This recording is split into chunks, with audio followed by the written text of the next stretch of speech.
everyone, I am Dr. Achal Chandak and in this video I am going to talk about William Empson. William Empson is a very important new critic, and in this series of new critics I have already made videos on several other new critics like J.C. Ransom, Alan Tate, R.P. Blackmore, I.A. Richards. So अगर आपने मेरी ये सारी videos अभी तक नहीं देखी हैं so I am requesting you please go and watch those videos also. हो सकता है ये सारी वीडियोस आपके लिए बेनिफिशियल हो और यूजीसी नेट एंड सेट में न्यू क्रिटिसिज्म के जो भी कॉन्सेप्ट्स पूछे जाते हैं वे सभी आपके अच्छे से क्लियर हो जाए. Let's start the video on William Empson. William Empson is a very important new critic and he has written several works, but in this video I am going to talk about three important works. The first is 7 types of ambiguity.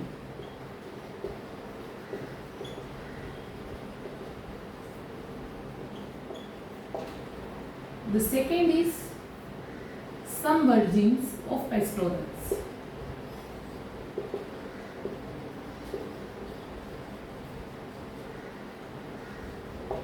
And the third is Milton's Goat. So these are three important works of William Empson. In this video, I am going to talk about 7 types of ambiguity in details. This work was published into 3 editions. The first edition was published in 1930. Second edition was published in 1947. And the third edition was published in 1953. The main point of this book is verbal analysis. Verbal analysis. And in the introduction part of 7 types of ambiguity, William Empson himself says that this point, verbal analysis, is based on T.S. Eliot's criticism,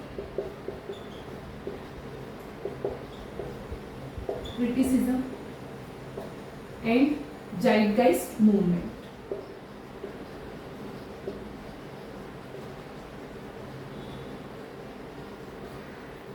This point is based on T.S. Eliot's criticism and zeitgeist movement. Now, before understanding what are the 7 types of ambiguity, it is important to know about the meaning of ambiguity. What is ambiguity? Ambiguity is when a sentence gives its indeterminate meaning. जब कभी भी हम कोई piece of literature पढ़ते हैं या जब कभी भी हम कोई सेंटेंस पढ़ते हैं तो उसका जो मीनिंग होता है समटाइम्स वो इनडिटर्मिनेट होता है. सो दैट इनडिटर्मिनेट मीनिंग और वो जो अस्पष्ट जो उसका मीनिंग होता है that is called ambiguity. For example, I saw a man on the hill with a telescope. इस सेंटेंस का अगर हम मीनिंग देखते हैं तो वह इनडिटर्मिनेट है. Why it's indeterminate? Because this sentence produces 2 meanings. The first meaning is I saw a man on the hill with a telescope. Means मैंने एक व्यक्ति को हिल पर टेलीस्कोप से देखा. Here subject is using telescope. And the second meaning कि मैंने एक व्यक्ति को टेलीस्कोप लिए हिल पर देखा. यानी कि यहाँ पर जो टेलीस्कोप है वो किसके हाथ में है? अ मैन के हाथ में. So these are the 2 meanings of this sentence. That's why we can say that this sentence is ambiguous. So this is what ambiguity is. Now what are the 7 types of ambiguity? The first type of ambiguity is metaphor.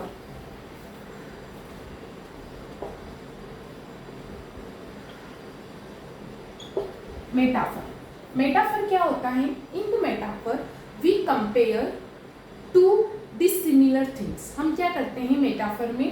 2 अलग चीजों की आपस में comparison करते हैं और वहां जो मीनिंग होता है वह एम्बिगुअस बन जाता है. How? Let's see a example. My brother is Shakespeare.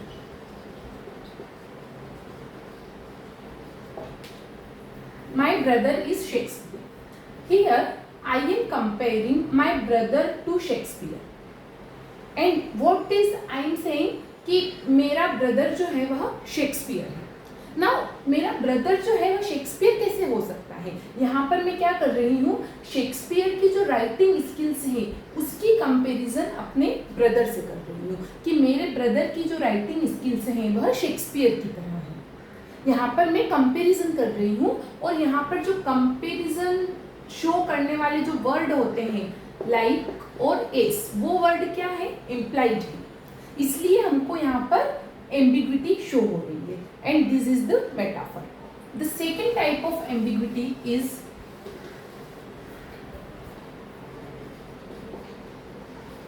To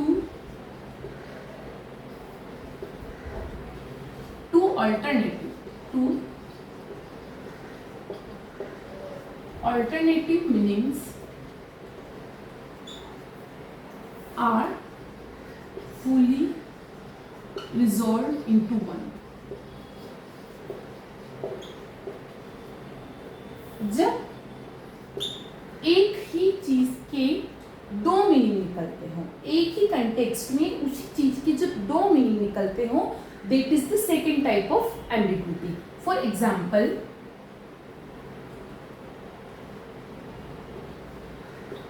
swiftly years passed beyond recall.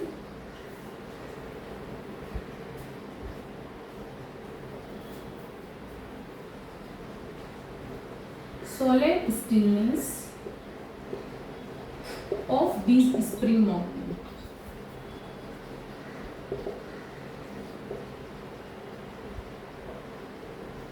यहाँ पर swiftly years passed beyond recall, solemn stillness of this spring morning. यहाँ पर हम देखते हैं we are talking about time and we are giving two meanings to time. हम यहाँ पर समय को दो मीनिंग दे रहे हैं. कैसे? swiftly years passed, that means जो समय है वह जल्दी से निकल जाता है, समय जो है वो बहुत जल्दी गुजर जाता है. और दूसरी लाइन में solemn stillness of this spring morning, हम दूसरी लाइन में क्या कर रहे हैं, समय के शांत स्वभाव की बात कर रहे हैं. इस स्प्रिंग मॉर्निंग का जो समय है उसके हम शांत स्वभाव की बात कर रहे हैं. तो यहाँ पर हमने फर्स्ट लाइन में क्या कहा है, समय को तेजी से निकलने वाला, और दूसरी लाइन में हमने उसके शांत स्वभाव की बात की है. तो यहाँ पर हम एक ही चीज के दो अलग अलग मीनिंग बता रहे हैं और जो है वो मीनिंग्स है वो क्या है, ऑल्टरनेट है. So that is the second type of ambiguity. यहाँ पर हम जो मीनिंग है वो उसको डिटर्मिनेट नहीं कर सकते हैं. यहाँ पर जो मीनिंग है वह क्या है, अस्पष्ट है. This is the second type of ambiguity. The third type of ambiguity is पन. पन में क्या होता है, हम एक ही वर्ड के दो मीनिंग देखते हैं. फॉर एग्जाम्पल,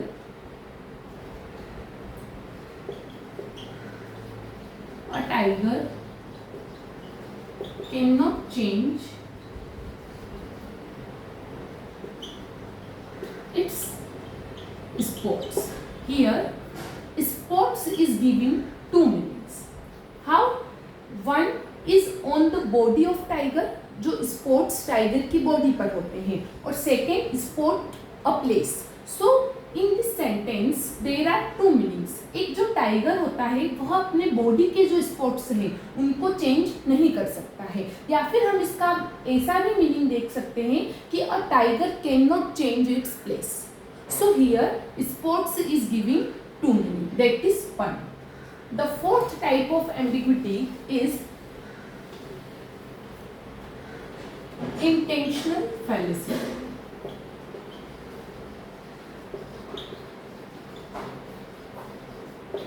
यहाँ पर क्या होता है, हम राइटर के इंटेंशन के बीच में और रीडर के इंटेंशन के बीच में एक गैप आ जाता है. कोई वर्क है वह राइटर ने किस इंटेंशन से लिखा है, कोई लाइन राइटर ने किस इंटेंशन से लिखी है, और उसी लाइन को रीडर ने किस इंटेंशन से पढ़ा है. तो उन दोनों के चेंज ऑफ इंटेंशन के कारण उसका जो मीनिंग है वह भी एम्बिगुअस बन जाता है और जो मीनिंग है वह चेंज हो जाता है. फॉर एग्जाम्पल,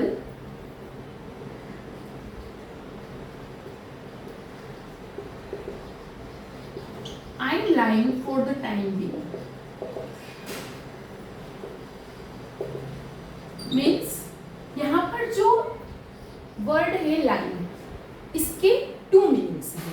यहाँ पर एक लाई का मीनिंग होता है झूठ बोलना और सेकेंड लाई का मीनिंग होता है लेटना। अब हो सकता है राइटर ने यह जो लाइन है वह इस कंटेक्स्ट में लिखी है कि मैं लेता हूँ, और रीडर ने इसी लाइन को इस कंटेक्स्ट में लिया है कि जो राइटर है वह झूठ बोल रहा है। सो यहाँ पर जो इंटेंशन है वो राइटर का और रीडर का वह चेंज हो जाता है। That is the intentional fallacy ambiguity.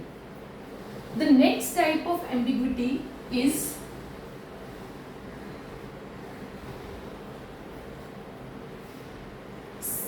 Sign और सिग्निफायर की एम्बिग्विटी। यहाँ पर क्या होता है, साइन सिग्निफायर में किसी सेंटेंस में हमको कोई वर्ड दिखता है और उस सेंटेंस को जितने लोग पढ़ेंगे उस वर्ड का उतना ही अलग अलग जो है वो एक फिगर उनके सामने अपीयर होगा। That is the ambiguity of sine and signifier. हो सकता है हमने किसी और को सिग्निफायर किया हो और उसका जो सिग्निफाइड हुआ है मीन्स सामने वाले ने उसको क्या समझा है वह चीज उसके समझने में चेंज हो चुकी हो। That is the ambiguity of sine and signifier. For example, I saw a beautiful tree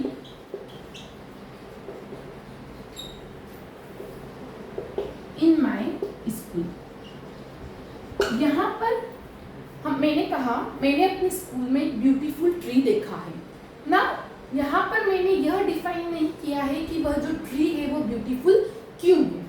अब इस सेंटेंस को हो सकता है 10 डिफरेंट मेंबर्स ने पढ़ा है और उन 10 डिफरेंट मेंबर्स ने इस ट्री की जो इमेजिनेशन है वह 10 डिफरेंट तरीके से की है।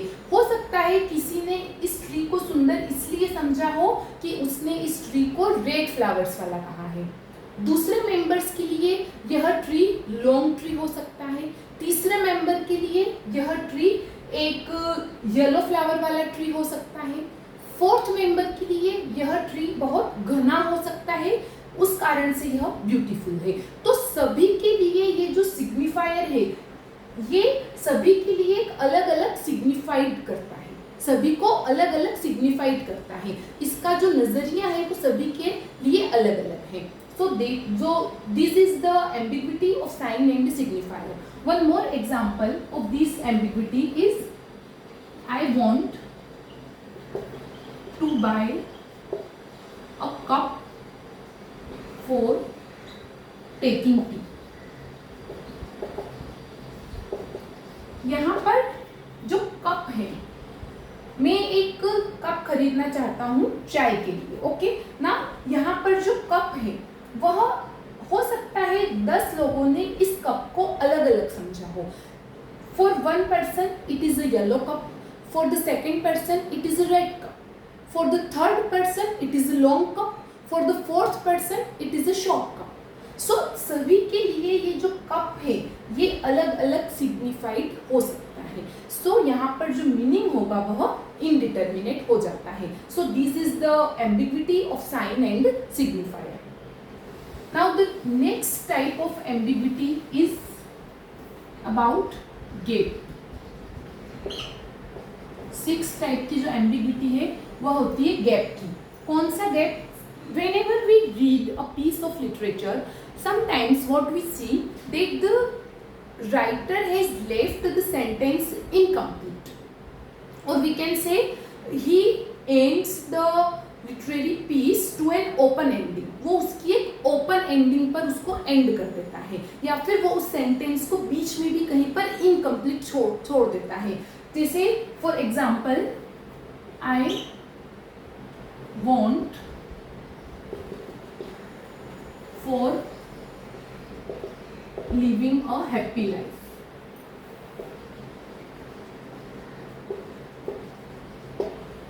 अब क्या होता है, यहाँ पर ये जो एलिप्सिस है, हमको कई सारे वर्क्स में भी ये चीज़ देखने को मिलती है, यहाँ पर कुछ नहीं होता है। सो ऐसी सिचुएशन में क्या करना होता है, रीडर्स को उसका मीनिंग खुद से अज्यूम करना पड़ता है। तो every reader will assume the meaning of that line और of that literary piece differently. हर रीडर उसका जो मीनिंग है वो डिफरेंट अज्यूम करेगा। तो वहां पर जो हो जाता है मीनिंग, वो क्या हो जाता है, इनडिटर्मिनेट हो जाता है और वहां पर एम्बिग्विटी आ जाती है। I want for living a happy life. अब हो सकता है मैं यहाँ पर क्या लिखूंगी, I want money for living a happy life. आपके लिए ये हो सकता है I want friends for living happy life. किसी तीसरे पर्सन के लिए यहाँ फैमिली भी हो सकता है, किसी चौथे पर्सन के लिए यहाँ और कुछ भी हो सकता है। सो यहाँ पर जो मीनिंग है वो सभी के लिए क्या हो गया, चेंज हो गया। इस गैप में कौन सा रीडर क्या फील करेगा, वी डोंट नो। तो यहाँ पर जो मीनिंग है वो क्या हो जाता है, एम्बिगुअस हो जाता है। And this is the sixth type of ambiguity. The seventh type of ambiguity is about binary opposition.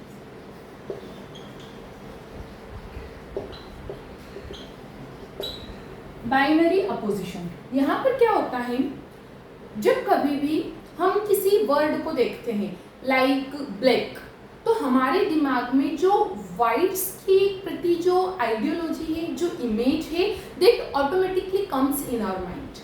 Whenever we think about rich, so the mentality of poor और the thinking about the poor automatically comes in our mind.